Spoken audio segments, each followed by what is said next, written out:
This beauty is Rock Me, a gorgeous synthetic from the Wig Company.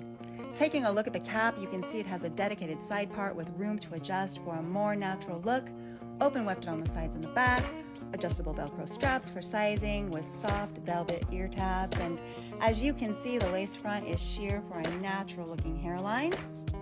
And now, this color. The red chestnut ombre fades to a tawny blonde.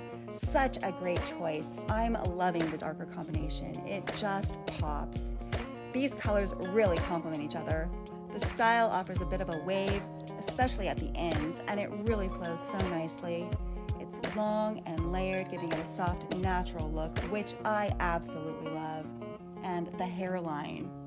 I really feel like this wig is so versatile. It would work for a day at the office, an afternoon shopping with friends, or an evening out. I really hope you enjoyed this review of Rock Me in color OM 8-1627 from the Wig Company. Thanks for watching.